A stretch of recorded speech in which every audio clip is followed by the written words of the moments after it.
This is the Monday, December 20th, 2021 NBA Triple Double edition of the Predictive Playbook Show presented by SportsMemo TV. And I have you more than covered for the Monday action. Even though there's COVID related issues going on, my co host Ronald and I think we have it under control. We'll be updating the video later today with any new developments, especially for the picks that we give out at the end of the show, which are our best bets. And speaking of best bets, we actually went 1-2 last week. Ron, it was the first time we had a losing week, and I cannot remember, but that happens. And we did warn that we were running at a pretty high temperature Yeah. and go through consolidation, cool off a little bit. But we are 16-7 against the number, 70% against the spread over the last 7 shows. So let's not delay it. Let's get delved right into this thing, Ronald. Philadelphia had to cancel their game yesterday against the Pelicans because of a lot of injuries and then more and more players on the COVID list.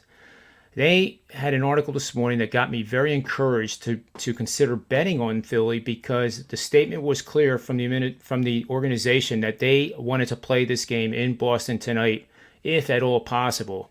And I think that's a positive, a positive vibe coming from them. The line opened with Boston as a 3-point favorite. The total's 213 and a half. It's stayed there. But I think this line has the public maybe thinking possibly the wrong side and bet Boston because Philadelphia appears to be more or less a NBA mash unit, for lack of a better word. What do you think about this development? Yeah, I mean, like you said, like COVID's kind of taking over the league right now. So there's a lot of teams where we have to kind of wait it out and see who's available, who they're signing, um, and also teams that are having games postponed. Sometimes that gives them some advantage in the next game because they're getting extra rest compared to teams that didn't have a game postponed. So there's a lot of things to think about in this situation, especially for the 76ers team. Um, yeah, I know there's just a lot to think about in the next few weeks. How to cap these games, we got to adjust accordingly. Yeah, it's definitely going to be the infamous ham and egg show going forward. I don't mean our show. I just mean that some days you're going to be possibly on a team. The very next day you could be against them. It's gonna be requiring a little bit more work, but I think we'll have probably fewer games because the COVID is the natural filter in handicapping. If it's too hard to understand who's going to play or if they're going to have 8 players or more, I think it'll go to the wayside. But I do like the Sixers here in this situation, and this doesn't obviously include COVID, but the Sixers have lost 3 games in a row. They don't look good. They've lost those games as a favorite, which is more concerning. But betting on road teams revenging a loss to the current opponent, which they did lose to Boston in the last matchup, and are coming off 2 or more consecutive losses that were upsets. In other words, they were installed as favorites.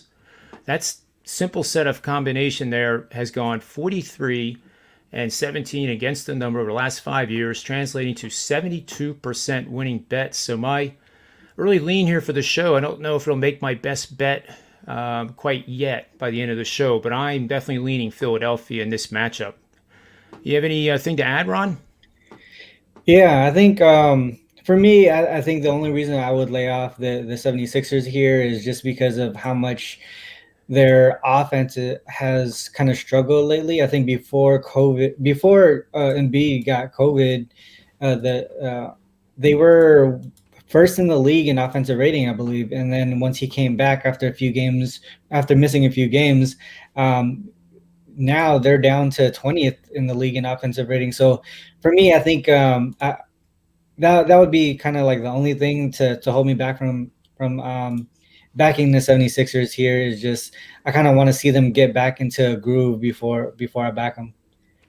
That's a great point. Do you think the reason it's down to, I guess they're 24th in offensive scoring, just the initial offensive scoring per game measure at 105.6? Do you think the absence of Embiid is the reason why the efficiency went down, or do you think it's just an across the board epidemic on the team? It could be that they were maybe overperforming initially. that could be it. Because when he came back, it almost seemed like he was playing, the same way. He was still putting up numbers. It didn't seem like he was getting tired too quickly. I think the first couple of games he put up like 30 points and a couple double doubles or something like that. So I think I probably would lean towards them probably overperforming initially in the beginning of the season. That makes sense to me. It's two teams at the end of the day. They're 15 and 15 at the beginning of the season. I know you and I would not have thought they would be even 500 record through 30 games of the regular season, but the fact of the matter is they are. So let's table that till the end of the show. Let's move on to the Houston Rockets taking on the Chicago Bulls. And the Chicago Bulls, if you haven't watched this show, I think that's our favorite team, Ronald. We have futures bets on them for 42.5. So far, so good. I believe, if I remember right, they are third in the Eastern Conference standings right now. If not, they're in the top five. And they're heading in the right direction. However, this game opened at 8.5 and now has drifted to 7.5. Total 222.5 up to 223.5 is what I'm seeing right now. Houston went on that incredible run of late, but they're still only 20th in points per game, and the Bulls are 13th, which is so much better than what that sounds. Bulls are averaging more than the league average in points per game, so I gotta think you probably gonna be leaning on Chicago here, I would think. Yeah, that's kind of the way that I'm leaning here. After a surprising 7 game win streak, the Rockets kind of went back to their old ways. They lost 4 of their last 6 games. They're going to be without KPJ and Jalen Green tonight, and Amani Brooks is going to be a game time decision. But other than that, surprisingly, they're not dealing with a lot of health protocol issues. I mean, as of this morning, the Bulls they've been struggling with injuries and COVID. But they have been able to get a few guys back last night, and after a couple postponed games, they were able to take care of the Lakers at home. I think they had just because they had a couple of postponed games, I think that means they're pretty well rested, and the fact that they're having back-to-back games this soon after coming back from postponed games, I don't think they should be too tired at this point. The Rockets, they don't have inefficient offense. I think you mentioned that. And they're just 27th in the league in defensive rating, 30th in turnovers per game. And that's going to be a problem when you're facing a team with Lonzo Ball and Alex Caruso, who are both top 10 in the league in steals per game. I think the line moved down. It's at -7 right now. But I think that the Bulls have enough talent available to cover it, even without Zach LaVine tonight. I think the Bulls take this one by double digits at home. Yeah, I'm with you. I'm with you on this quite a bit. I can see this definitely making my short list of best bets. The amazing thing with Houston, I just might add this, is that free throw attempts to field goal attempts ratio, they're number one in the league, but that doesn't translate even remotely to shooting percentage, the true shooting efficiency of that team. I think you mentioned it. They're like 15th, 16th, 17th in the middle of the road in terms of offensive efficiency. And in terms of inconsistency, they're probably, I would say, in the top three, because on any given night, you don't know what you're going to get. Mm-hmm. They are dead last in assist to turnover ratio at 1.33, and that is not good at the NBA level. In the Big Ten, that actually might be pretty good, but we're not talking about the Big Ten. And 1.33 is just horrid for an NBA team. Let's move on to our last game, and that is the Spurs and the Clippers.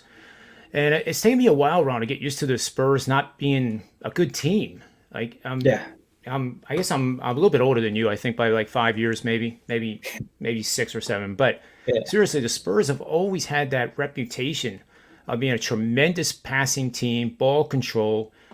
I hate to bring up the Belichick, but it was kind of like their version of that. Like, get it, do your job.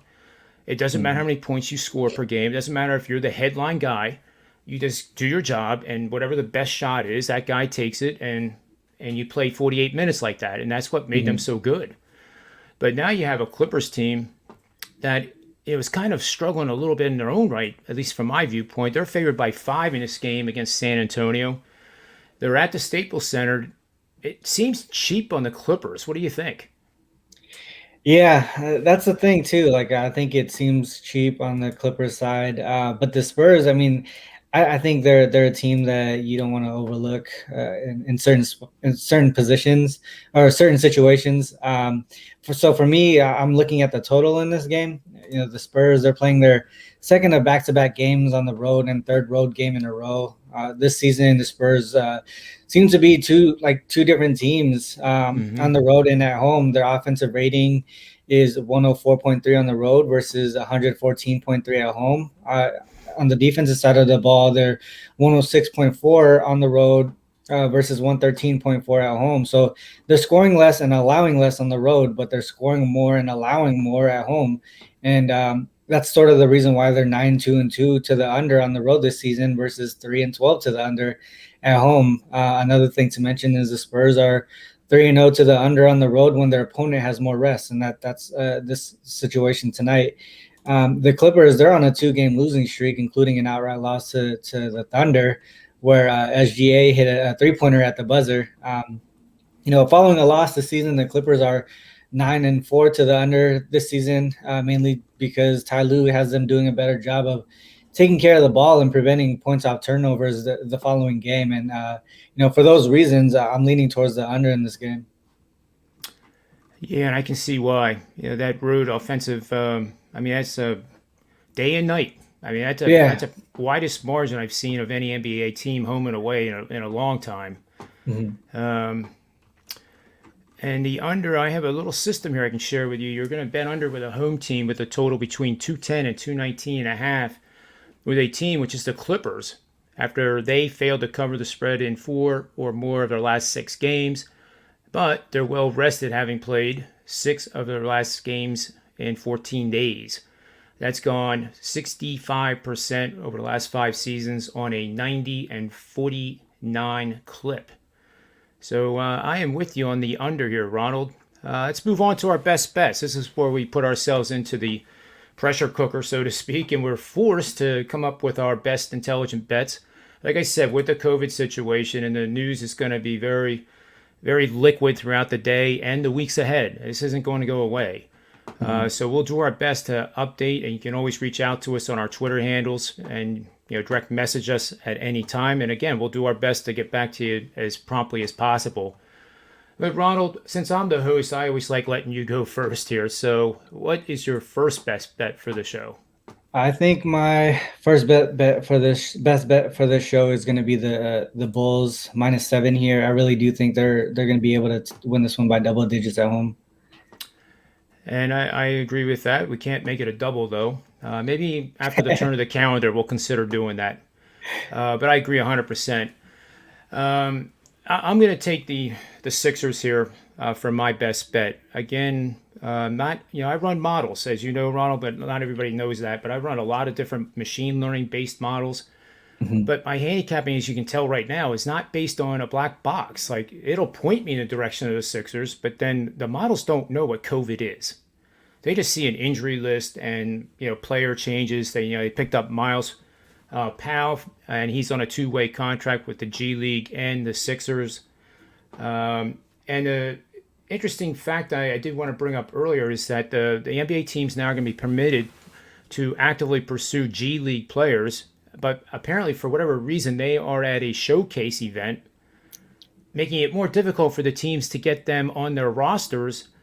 And I'm kind of thinking to myself, well, wait a minute, isn't the goal to play in the NBA and not a G League showcase? So I'm a little confused on that. If anybody can help me explain that one to me, I'd be more than ears on that.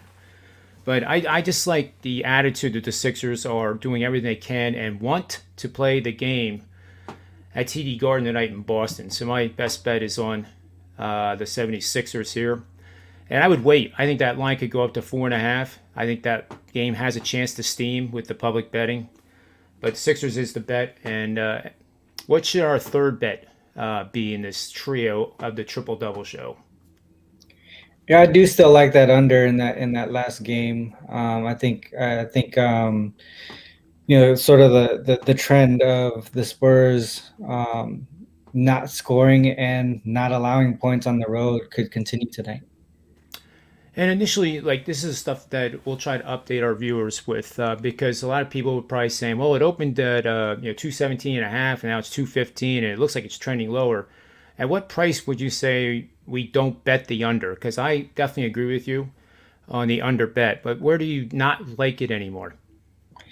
It's tough because you would want to see who else is going to be out, right? I think the fact that COVID and a lot of the injury reports aren't really that accurate until later in the day kind of hurts how we cap this game, especially on the total. I think COVID really affects the total more so than the spread, because when players go out, guys like Paul George and other key players, what you're getting and what you're missing, as far as like what they bring to the team, right? But they sometimes it that doesn't translate to how the game flow works or how the team affects their pace, right? Will they Yep. continue to play that same pace with a backup player, or will they slow it down, or for me, I think the side is a lot easier to work with during this time, just because we all understand who these players are. Most of the time, but we're not a coach, and we don't know how they're going to change the game when these guys are out. So, on the total, it's really tough to say at this point. But with its current number and the current players that we know who's playing and who's not, to me, the under is the play.